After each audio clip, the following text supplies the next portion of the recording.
Ya.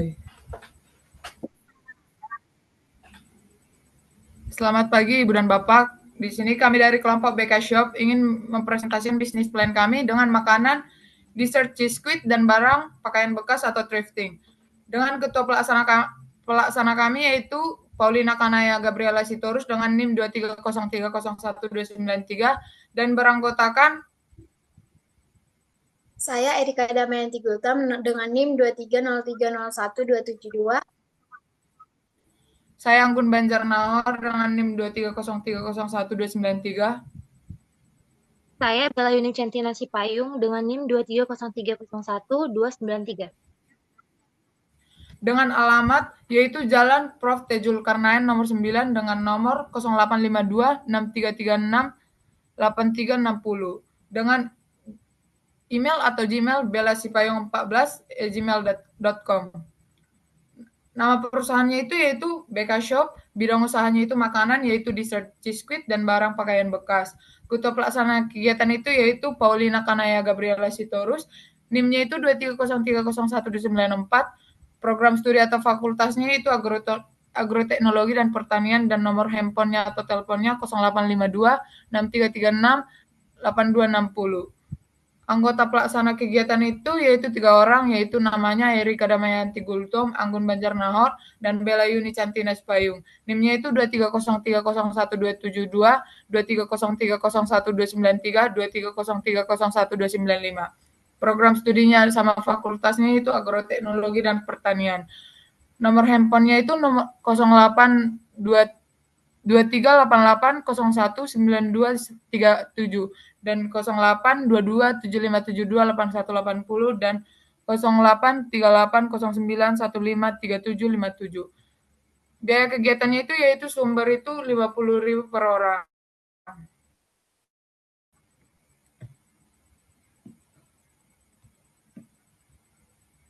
Visi dari kegiatan kami yaitu menjadi pilihan utama bagi pelanggan yang mencari dessert berkualitas dengan rasa istimewa serta pakaian bekas berkualitas yang tetap stylish dan terjangkau sambil berkontribusi pada gaya hidup berkelanjutan. Misinya itu menyediakan cheese squid dengan bahan yang berkualitas, rasa lezat, dan tampilan menarik. Inovasi dalam varian rasa dan kemasan untuk menarik lebih banyak pelanggan, menjaga kebersihan dan kualitas setiap produk, memberikan pelayanan terbaik agar pelanggan puas dan loyal, menawarkan pakaian bekas yang berkualitas, layak pakai, dan fashionable dengan harga terjangkau. Mendorong gaya hidup ramah lingkungan melalui konsep thrifting dan berkelanjutan, menyediakan pengalaman belanja dan nyaman dan menyenangkan bagi pelanggan, berkontribusi dalam mengurangi limbah tekstil dan mendaur ulang pakaian layak pakai. Analisis pasar dan pemasaran. Produk atau jasa yang dihasilkan itu yaitu makanan dessert cheese squid. Cheese squid sebagai dessert merupakan kombinasi antara kelezatan cheesecake dan kerenyahan biskuit, menciptakan tekstur dan rasa yang unik serta memanjakan lidah konsumen. Dalam kehidupan modern yang serba cepat, banyak orang mencari cemilan praktis yang bisa dinikmati kapan saja, dan barang itu pakaian bekas atau thrifting. Pakaian bekas atau thrift shop memenuhi kebutuhan konsumen yang ingin tampil fashionable dengan cara yang lebih terjangkau dan berkelanjutan. Dalam beberapa tahun terakhir, semakin banyak orang yang mulai sadar akan dampak industri fashion terhadap lingkungan, sehingga mereka mencari alternatif yang lebih ramah lingkungan dengan membeli pakaian pre-love. Gambaran karakteristik pembeli atau penggunanya itu untuk dessert cheese squid itu pasar utamanya adalah remaja hingga dewasa yang berusia sekitar 15 sampai 35 tahun, baik laki-laki maupun perempuan yang berasal dari kelas ekonomi menengah ke atas yang cenderung menyukai makanan manis, mengikuti tren, dan aktif di media sosial, dan tinggal di wilayah Medan sekitar, dan layanan pesan siap antar makanan dan pasar pakaian bekas atau thrift shop itu dikonsumsi oleh remaja hingga dewasa dengan rentang usia yang lebih luas sekitar 15 hingga 40 tahun. Kebanyakan pembeli thrift itu adalah perempuan, tetapi ada juga laki-laki yang tertarik dengan fashion vintage, streetwear, atau barang branded dengan harga lebih terjangkau. Promosi yang sudah dilakukan itu yaitu membagikan flyer kami di media sosial seperti Instagram dan WhatsApp. Volume penjualan per bulan itu yaitu jenis produk yang di Search Squid itu jumlahnya 35, harga satuannya 13, dan totalnya 455.000. Jenis produk baju pre-love itu jumlahnya 10, harga satuannya itu 68, total nilainya 680.000. Jenis produk celana atau rok pre-love itu jumlahnya 2, harga satuannya itu 35, dan total nilai harganya 70.000. Jadi totalnya itu 47 jumlah, harga satuan itu 116, dan total nilai itu 1.205.000. Strategi pemasaran itu pengembangan produk bisnis makanan dan barang seperti dessert dan barang bekas dapat dilakukan dengan memahami kebutuhan pelanggan dan menyesuaikan penawaran sesuai tren pasar. Kami menjual makanan dengan cita rasa generasi muda yang memiliki unggul dan menggunakan bahan-bahan resep yang teruji. Kemasan yang menarik dan fungsional juga berperan penting dalam menarik minat pelanggan. Pengembangan wilayah pemasaran itu dalam pengembangan wilayah pemasaran ini, kegiatan yang dilakukan meliputi penjualan dessert dan pakaian bekas. Penjualan dessert mencakup penyediaan berbagai jenis makanan manis seperti cheese squid, puding, dan pisang coklat yang dijual melalui platform online dan offline, serta didukung oleh strategi pemasaran digital melalui media sosial untuk menjangkau lebih banyak pesanan konsumen. Sementara penjualan pakaian bekas dilakukan menyediakan produk fashion berkualitas dengan harga terjangkau melalui marketplace atau partisipasi dalam penjualan online melalui aplikasi jual beli barang bekas yang bertujuan untuk gaya hidup berkelanjutan dan mengurangi limbah tekstil. Yang ketiga itu kegiatan produksinya. Dalam pengembangan wilayah pemasaran ini, kegiatan yang dilakukan meliputi penjualan dessert dan pakaian bekas. Penjualan dessert mencakup penyediaan berbagai jenis makanan seperti cheese squid, puding, dan pisang coklat dijual melalui platform online dan offline, serta didukung pemasaran digital melalui media sosial. Sementara penjualan pakaian bekas dilakukan dengan menyediakan produk fashion berkualitas dengan harga terjangkau melalui marketplace dan partisipasi dalam penjualan online melalui aplikasi jual beli barang bekas yang bertujuan mendukung gaya hidup berkelanjutan dengan mengurangi limbah tekstil. Strategi penetapan harganya itu strategi promosi seperti diskon pembelian pertama, pakai bundling, serta pemberian sampel gratis akan digunakan untuk meningkatkan peminat pelanggan. Sementara itu dalam penjualan pakaian bekas, produk yang ditawarkan adalah pakaian berkualitas baik dengan harga terjangkau. Promosi akan dilakukan melalui media sosial, media marketplace, serta menawarkan secara langsung. Tujuannya itu untuk meningkatkan omset penjualan dengan medan memperkenalkan produk secara luas, khusus untuk pakaian bekas. Kegiatan ini bertujuan mengedukasi masyarakat tentang pentingnya membeli pakaian second dalam mendukung gaya hidup berkelanjutan.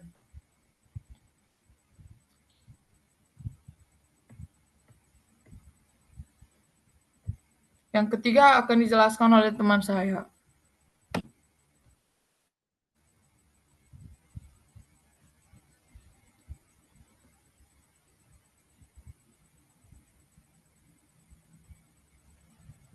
Selanjutnya adalah jalur distribusi. Itu jalur distribusinya itu yang individu. Terus rencana lokasi atau showroom counter penjualannya itu yang pertama sekitaran Universitas Sumatera Utara, kedua sosial media, ketiga penawaran secara langsung. Nah, analisis produksinya itu skema proses produksi atau skema pemberian jasa bagi konsumen. Bagian ini yaitu keunggulan proses yang dimiliki, harga jual, kualitas produk premium. Yang ketiga ada free ongkir. Terus bahan baku dan penggunaannya, bahan bakunya itu cup plastik, kebutuhan rata-rata per bulan 5 pieces, harga satuan Rp2.000, total harganya Rp100.000, sumbernya dari toko plastik. Yang kedua ada roti mari, kebutuhan rata-rata per bulan adalah 10 pieces, harga satuan Rp6.500, harga total Rp65.000. Sumbernya itu dari swalayan. Yang ketiga ada keju, kebutuhan rata-rata per bulan 7 pieces dengan harga satuan Rp12.000 dengan total harga Rp84.000. Sumbernya itu dari swalayan. Bahan baku Selanjutnya ada bahan baku susu, yaitu 5 pieces dengan harga satuan 6.000 atau harga Rp30.000 dengan sumber swalayan. Terakhir ada white cream, yaitu 3 pieces dengan harga satuan Rp21.000 atau harga Rp63.000 dari sumber swalayan. Nah, untuk bahan penolongnya, kami memakai CRS dengan kebutuhan rata-rata per bulan itu 2 pieces dengan harga satuan Rp20.000 dengan total harga Rp40.000 dari sumber swalayan. Kapasitas produksi yaitu ada kulkas dengan jumlah 1 dengan total nilai Rp5.000.000. Yang kedua ada blender jumlahnya 1 dengan total nilai 1 juta. Yang terakhir ada mixer dengan jumlah 1, total nilainya Rp500. Kapasitas produksi rata-rata per bulannya itu Rp500.000.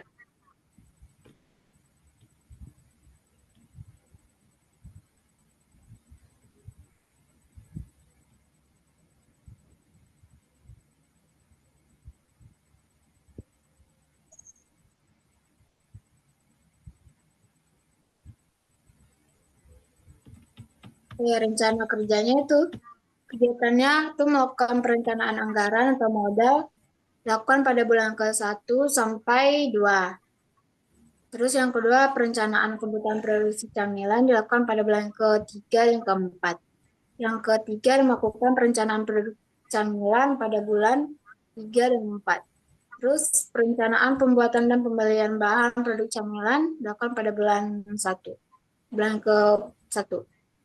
Yang selanjutnya pengolahan bahan camilan dilakukan pada bulan ke-1 sampai 4. Selanjutnya ada distribusi daya penyajian camilan dilakukan pada bulan ke-1 sampai 4.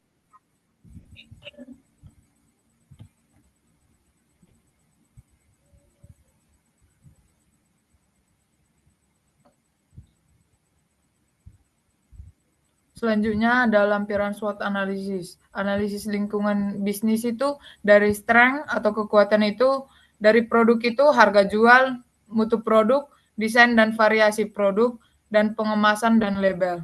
Yang kedua itu fungsi pemasarannya itu yang dilakukannya itu promosi dan iklan. Yang ketiga itu distribusi dan persediaan. Yang dilakukannya itu ketepatan waktu pengiriman, ketersediaan barang. Yang keempat itu pelayanan pelanggan, yaitu keramahan pelayanan. Yang kelima itu organisasi dan SDM itu wewenang dan delegasi, tingkat pendidikan, pengalaman kerja, jumlah tenaga kerja. Yang keenam itu sistem manajemen, yaitu sistem administrasi. Yang ketujuh itu produksi, yaitu biaya produksi, perencanaan produksi, kapasitas produksi, kemampuan pemenuhan order, dan fasilitas produksi. Dan yang terakhir itu pemanfaat TI, yaitu pemahaman manfaat TI. Dan weakness-nya itu kelemahan. Yang pertama itu produknya, yaitu pelengkapan fitur tambahan. Yang kedua itu fungsi pemasarannya itu tenaga sales. Yang ketiga distribusi dan persediaan, yaitu kecepatan distribusi, ketepatan waktu pengiriman. Yang keempat itu pelayanan pelanggan, yaitu keramahan pelayanan. Yang kelima itu organisasi dan SDM, yaitu wewenang dan delegasi, rekrutmen dan penempatan. Yang keenam itu sistem manajemen, yaitu sistem pembukuan atau akuntansi. Yang ketujuh produksi, yaitu biaya produksi, kemampuan pemenuhan order, fasilitas produksi, dan yang terakhir penanganan limbah produksi. Yang ke-8 itu teknologi, yaitu penggunaan teknologi modern. Selanjutnya dijelaskan teman saya. Kemudian ada threat atau hambatan. Hambatan dalam usaha kami itu persaingan untuk usaha sejenis, kemudian produk-produk impor. Dalam pemodalan tidak ada hambatan, kemudian peluang pasar, dalam permintaan pasar, dalam bahan baku juga ketersediaan bahan baku menjadi hambatan dalam usaha kami. Masyarakat sekitar sikap masyarakat terhadap produk. Kemudian ini lampiran foto dalam produk kami. Kemudian ada lampiran tentang perhitungan break even point BEP atau titik balik modal. Total biaya usaha kami itu 120.000, jumlah yang diproduksi 40 buah, harga unit per jual itu 5.000. Maka harga minimalnya 120.000 dibagi 40 buah menjadi 3.000. Kemudian laba yang kami hasilkan itu 120.000 dibagi 5.000 sama dengan 24 buah. Sekian presentasi laporan dari kelompok kami. Jika ada kesalahan kata, dimaafkan. Terima kasih.